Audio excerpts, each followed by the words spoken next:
واقعات وقت گزارنے کے لیے پڑھنے کا میں عادی نہیں. تصویر کا دوسرا رخ دکھاؤں.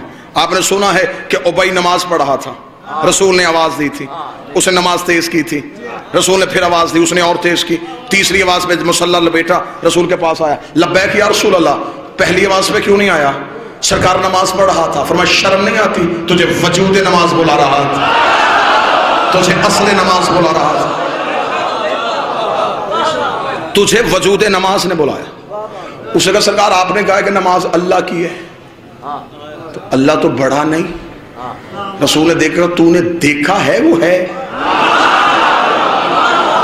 سرکار نہیں, سنا ہے نہیں, اس اللہ کو دیکھا نہیں, نہیں, اسے کبھی بولا بھی نہیں, نہیں. مانتا کیوں ہے؟ سرکار آپ نے کہا وہ ہے. فرمایا وہ بھی تو میں ہی بلا رہا تھا.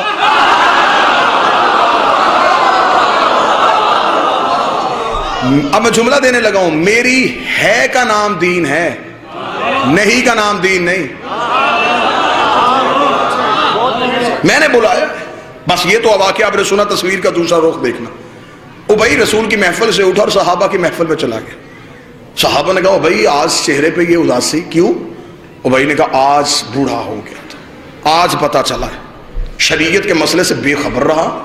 آج مجھے نبی نے پاس بلا کے سمجھایا ہے کہ جب نبی آواز دے تو نماز توڑو اور نبی کی آواز پہ لبیک کہو. یہ مجھے آج پتا چلا ہے. اللہ کی نماز توڑ دی جاتی ہے نبی کے بلانے پہ, اللہ کی تسبیح روک دی جاتی ہے نبی کے بلانے پہ. اتنا کہنا تھا. ابئی نے کہا کہ آج مجھے مسئلے کا پتا چلا.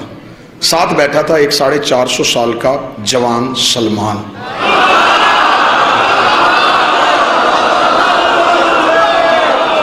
کیا کہنے, یہاں تو لفظ کا لہو سوال ہی پیدا نہیں ہو. سینے میں تھا اس کے تمغہ ایمان. اٹھ کے کھڑا ہو کے لگا کیا کہا تو نے بھائی؟ تجھے آج پتا چلا کہ نبی بلائے تو نماز توڑ دی جاتی ہے, تجھے اب بھی نہیں پتا چلا؟ اس نے کہا اچھا سلمان ابھی بھی نہیں پتا چلا. سلمان نے کہا کل میرے پہلو پہ کھڑا ہو کے نماز پڑھ, تجھے میں بتاؤں کہ وجود صلاۃ کسے کہتے ہیں, حقیقت صلاۃ کسے کہتے ہیں. جس ماتمی نے فرش میں نہیں بیٹھنا, تم نے فضا اور خلا میں جا کے مودت اور ولایت علی کا مزہ لینا ہے. سلمان نے ابئی کو اگلے دن اپنے پہلو میں کھڑا کیا. سلمان نے مصلی پہ آئے, سلمان نے عبادت شروع کی, سلمان نے نماز شروع کی. سلمان نے تکبیرۃ الاحرام اللہ اکبر کہنے کے بعد سلمان نے کہا بسم اللہ الرحمن الرحیم الحمدللہ رب العالمین الرحمن الرحیم مالک یوم الدین ایاک نعبد و ایاک نعبد, ہم تیری ہی عبادت کرتے ہیں. ایاک نعبد پہ سلمان آئے تھے یا نبی کی آواز سلمان. سلمان نے وہیں سے مصلی چھوڑا, نبی کے قریب آئے, لبیک یا رسول اللہ. سلمان پیاس ہے, پانی کا پیالہ پلا. سلمان مشکیزے سے کیا, پانی کا پیالہ بھرا, بسم اللہ پڑھ کے نبی کے قدموں پہ بیٹھا. نبی نے پیالہ پانی کا نوش فرمایا. نبی نے سلمان کو پیالہ دیا. سلمان نے پیالہ رکھنے کے بعد ہاتھ جوڑ کے کہا یا رسول اللہ اجازت. ہاں سلمان واپس چلے جا. سلمان مصلی پہ کھڑا کہا ایاک نستعین اہدنا الصراط المستقیم صراط الذین انعمت. سلمان نے نماز کو شروع کیا. جدھر سلمان نے نماز کو ختم کیا, ابئی نے جلدی سے نماز ختم کی. نبی کے قدموں پہ جا کر کہا بوڑھا ہو گیا ہے بطول کی دہلیز میں سجدے کرتے ہوئے, جسے ابھی تک اتنی معرفت بھی نہیں ہوئی. جب اس نے نماز توڑی تھی, اس نے نماز کو سرے سے کیوں نہیں پڑھا؟ اس نے نماز کو شروع سے کیوں نہیں پڑھا؟ اس نے وہیں سے آ کے نماز کیسے شروع کر دی؟ نبی نے بلا کر سلمان تو نماز توڑ کے آیا تھا, جی مولا تو نے سرے سے کیوں نہیں شروع کی؟ نبی کے قدموں بیٹھ کے کہا مولا تجھے تیری عزت کا واسطہ پہلے بتا میں نے توڑی کب تھی؟ میری ٹوٹی کب تھی؟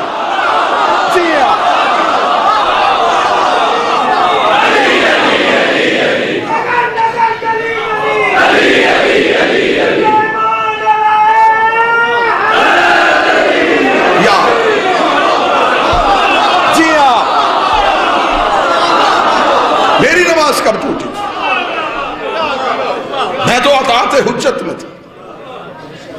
تصحیح کرے وہ اپنے عقیدے کو. جو بندہ یہ کہتا ہے کہ سلمان بطول کی دہلیز پہ جھاڑو دیتا تھا, جھاڑو وہاں دیا جاتا ہے جہاں گرد ہو,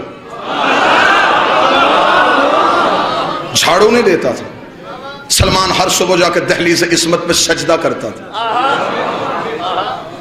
ادھر مؤذن مدینے کی مسجد سے اذان دیتا حی علی الصلاۃ, سلمان بطول کی دہلیز پہ آتا, دہلیز پہ آ کے سجدہ کرتا, پھر مسجد میں جاتا.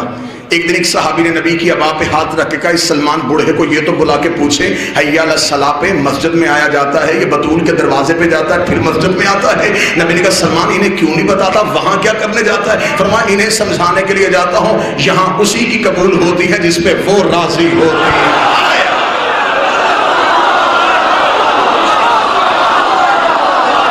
جی آپ سب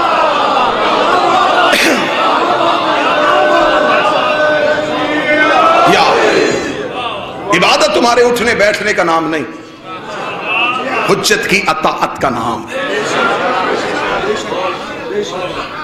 اختیار حجت کو سمجھو، حجت کے اختیار کو سمجھو، اپنے بادشاہوں کے اختیار کو سمجھو تو صحیح، کس اختیار کے مالک ہیں؟ جن کے بہلول، بلال، کمبر، مقداد اور قلندر کے اختیار نہیں پڑھے گئے۔ آج 2 ٹکے کا بندہ اٹھ کے کہتا ہے کہ نہیں سرکار یہ آپ جو کہہ رہے ہیں علی تو ایسا نہیں کر سکتے، اپنی حد میں رہے، اپنی اوقات میں رہے۔ ابھی تو ہم علی کے وجود کے فضائل پڑھے اور تجھ سے برداشت نہیں ہو رہے، ہمیں مجبور نہ کرنا، ہم اس گھر کے جانوروں کی فضیلتیں پڑھنی شروع کر دیں۔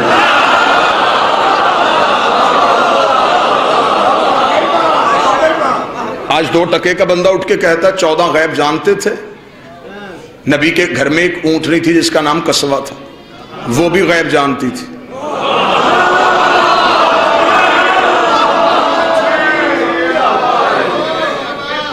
میں شہزادی صاحب کی بات کی پختگی کر رہا ہوں، میں تلاوت بھی کر رہا ہوں اور چہروں کی زیارت بھی کر رہا ہوں۔ سرکار نے کہا تھا کہ آپ کو یہاں پہ سارے ہی ماننے والے ملیں گے، اور الحمدللہ میری نظریں کہیں بھی ایسی نہیں ٹہری جہاں ایک ہلکا سا شکن بھی شک کا آیا ہو۔ حجت کے اختیار کو سمجھو، حجت کی طاقت کو سمجھو۔ نبی کے گھر میں اونٹنی تھی، وہ غیب جانتی تھی۔ سنی کتابوں سے ثابت کر دیتا ہوں، مسجد کا مولوی بھی ثابت کر دیتا ہے۔ رسول مکہ سے ہجرت کر کے جب پہنچے، سارے لوگوں نے کہا یا رسول اللہ ہمارے گھر مہمان بنے۔ رسول نے کہا کسی کا دل دکھاؤں گا ناراض ہو جائے گا، قصوہ کی مہار چھوڑ کے جہاں یہ بیٹھے گی۔ ایسا ہے یا نہیں؟ وہ بیٹھی آ کے ابو ایوب انصاری کے دروازے پہ، اسے کس نے بتایا تھا کہ یہاں بیٹھنا ہے؟ جس اونٹنی پہ چند لمحوں کے لیے نبی سواری کرے وہ عالم غیب ہو سکتی ہے، اور جس کی خود رسول سواری بنے۔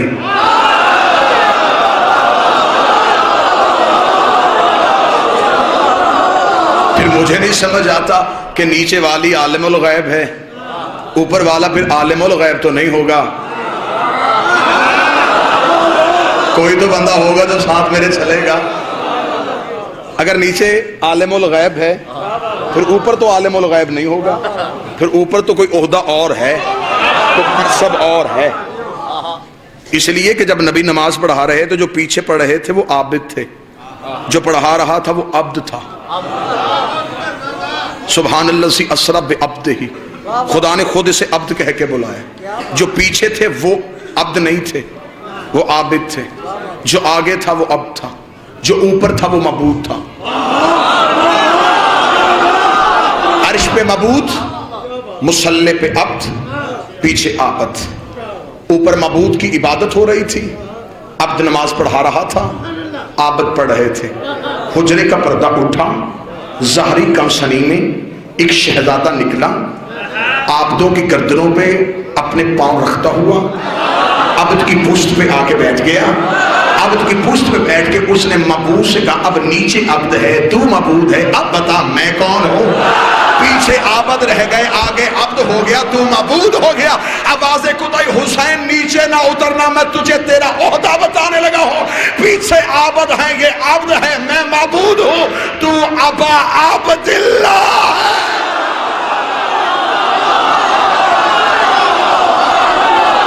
جی ہاں،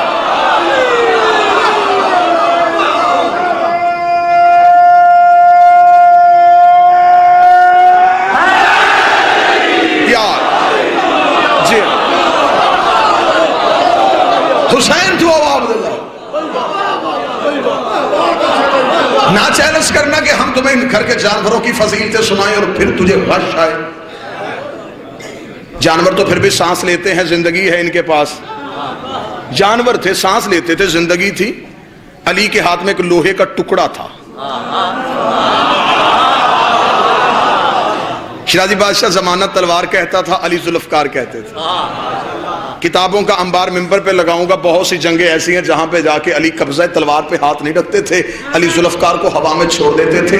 ذوالفقار ہوا میں لہراتی ہوئی آتی تھی، 3 گردنیں کاٹتی تھی، 4تھی چھوڑ دیتی تھی، 6 کاٹتی تھی، 7ویں چھوڑ دیتی تھی، 10 کاٹتی تھی، 11ویں چھوڑ دیتی تھی. مالک اشتر نے قدموں میں بیٹھ کے کہا، یا علی یہ تیری تلوار گردنیں چھوڑ کے کیوں چلتی ہے؟ فرمایا گردنیں چھوڑ کے نہیں چلتی، شجرے دیکھ کے چلتی ہے،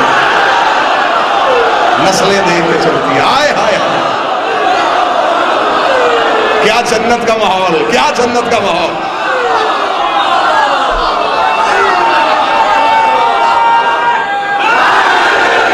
پیار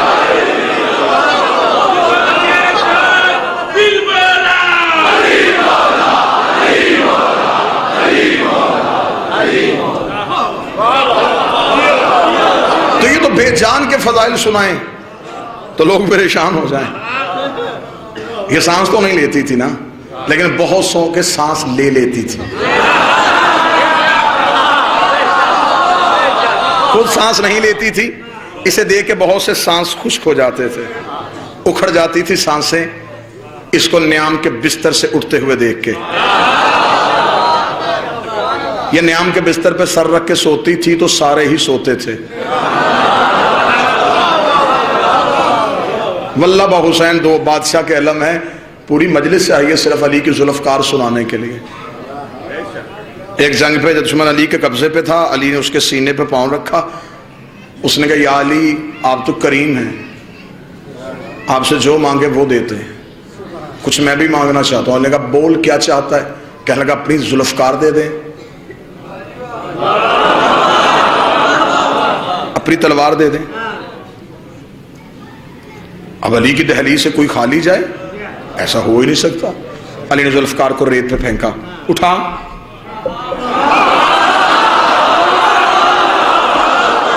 اٹھا. اس نے ذہن میں سوچا کہ جلدی سے تلوار اٹھاؤں گا، الٹا وار علی پہ کروں گا. پھرتی سے اٹھا، ہاتھ تلوار پہ نظر علی پہ، ہاتھ تلوار پہ نظر علی پہ، ہاتھ تلوار پہ نظر علی پہ. زور لگا رہا ہے، اٹھنے گئی. زور لگا رہا ہے، ہلنے گئی. جب زور لگا کے تھک گیا تو وہی ہاتھ علی کے قدموں پر رکھ دیے. رکھ کے کہنے لگا یا علی معاف کیجئے گا، ہزاروں دفعہ اس تلوار کو آپ کی انگلیوں پہ لہراتے ہوئے دیکھا ہے، میں نے پورا زور لگایا، یہ ہلی کیوں نہیں؟ علی نے چہرے پہ ہاتھ مار کے کہا بدبخت، میں نے تلوار دی تھی، اپنا بازو تو نہیں دیا.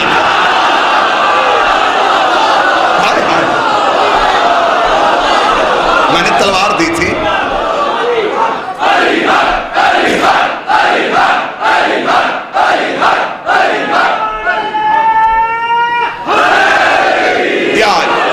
وہیں پہ کسی شاعر نے کہا کافر ہو تو شمشیر پہ کرتا ہے بھروسہ، مومن ہو تو بے تیغ پہ لڑتا ہے سپاہی.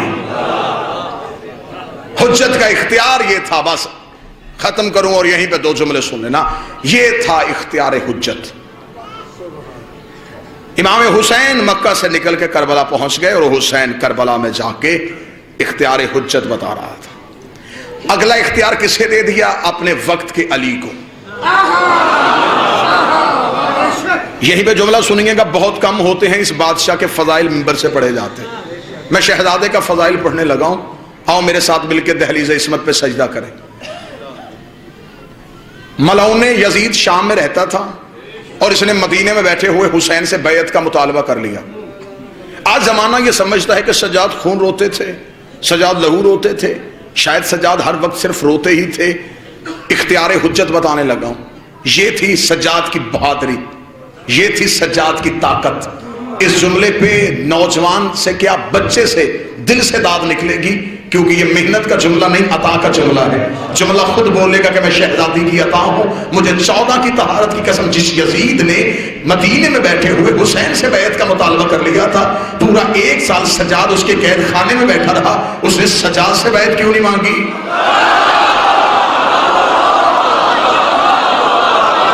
اسے امام کی بیعت چاہیے تھی نا، تو وہ سجاد سے بھی مانگتا. اسے سجاد سے کیوں نہیں مانگی؟ مجھے معاف کیجئے گا، کڑی سجاد کے ہاتھ میں نہیں، امت کے ہاتھ میں تھی. قیدی امامت نہیں تھی، امت تھی. جتنی دیر میرا بادشاہ قید خانے میں بیٹھا رہا، یزید ایک رات بھی نہیں سو سکا، بے چین کر دیا سجاد نے اسے. اس لیے تو شاعر نے کہا تھا بستر جو مخملی تھا اسے خار کر دیا، بستر جو مخملی تھا اسے خار کر دیا، سونا فرعون شام کا دشوار کر دیا، نیند اس کی باندھ کی زنجیر پا کے ساتھ سجاد نے یزید کو بیمار کر دیا.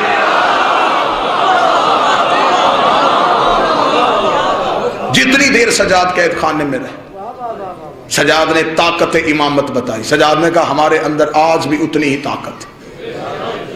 اس نے حسین سے بیعت مانگی، اور کیا کہنے حسین ابن علی تیرے بیعت کے انکار کے. زمانہ جب تک حسین حسین کرے گا، حسین کے لفظ یاد آئیں گے، حسین کے جملے یاد جائیں گے. جہلم کا قدیمی ازادار مجمع، ولایت والا چہروں پہ علی ولی اللہ کی مسکراہٹ والا مجمع اس لفظ کو سنے گا. جب یزید نے ولید کے دربار میں حسین سے بیعت کا مطالبہ ولید کے ذریعے سے کیا تھا، ولید نے کہا تھا یزید کا مطالبہ ہے حسین وہ آپ سے بیعت چاہتا ہے، وہ حسین آپ کیا جواب دیں گے؟ امام حسین نے 26 رجب کو شاہ صاحب ولید کے دربار میں کھڑے ہو کے ایسا طریق ساز جملہ کہہ دیا جسے قیامت تک کے لیے کوئی دشمن حسین مٹا نہیں سکا. حسین نے کہا وہ کہتا ہے کہ میں اس کی بیعت کروں، اسے صرف میرا اتنا جواب لکھ کے بھیج دے، انا حسین ابن علی، انا حسین ابن علی، انا حسین ابن علی. اس نے کہا یہ پورا عرب جانتا ہے کہ آپ علی کے بیٹے ہیں، آپ یہ بتائیں بیعت کریں گے یا نہیں کریں گے، بیعت کریں گے یا نہیں کریں گے. حسین نے کہا تو صرف اسے اتنا لکھ کے بھیج کہ انا حسین ابن علی. اگلی بات وہ خود سمجھ جائے گا کہ میں علی کا بیٹا ہوں، میں علی کا بیٹا ہوں، میں علی کا بیٹا ہوں. جب میرا باپ اس جیسے کی نہیں کرتا، میں اس جیسے کی کیسے؟ جب میرے باپ نے اس جیسے کی نہیں کی، میں اس جیسے کی کیسے کروں؟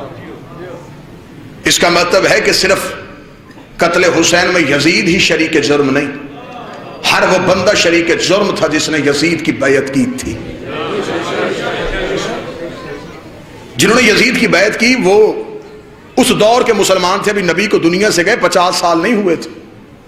اس کا مطلب کہ نبی کے دور کے صحابی موجود تھے جنہوں نے نبی کے دور میں نبی کے ہاتھوں پہ بیعت کی. انہوں نے بیعت توڑ کے یزید کے ہاتھ پہ کی. اور یہ ہے تاریخ اسلام کا ایک بدنما دور. داد آپ نے میری سوچوں سے بڑھ کے دی، توقع سے بڑھ کے دی. اب اس جملے کو محفوظ کر لیجئے گا.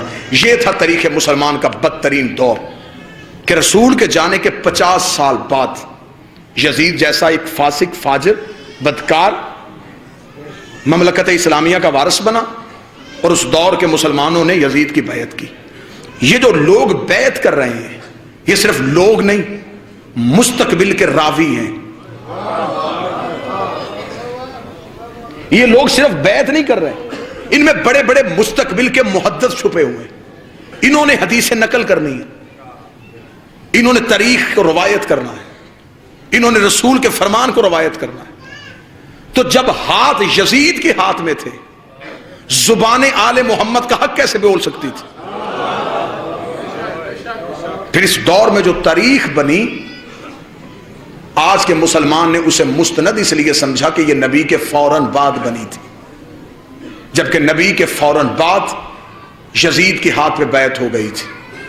اور یہ فقہ اور شریعت کا قانون ہے، جب کوئی مسلمان کسی فاسق کے ہاتھ پہ بیعت کرے تو وہ دائرہ اسلام سے نکل جاتا ہے.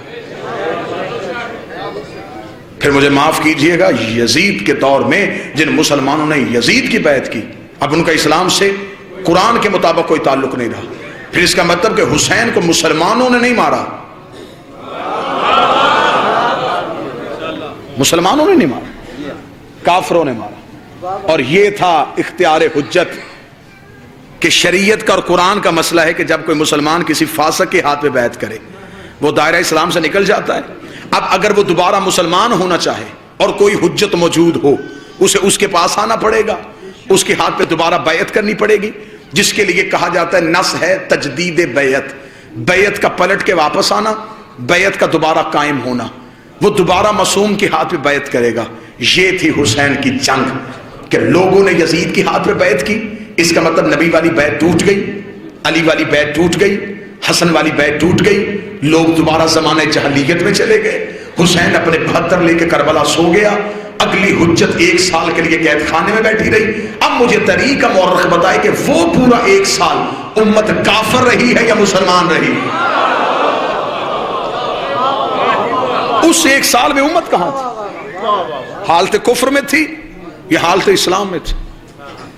اس کا مطلب ہے یہ جو امام قید خانے میں تھا، امام قید نہیں تھا، امت قید تھی۔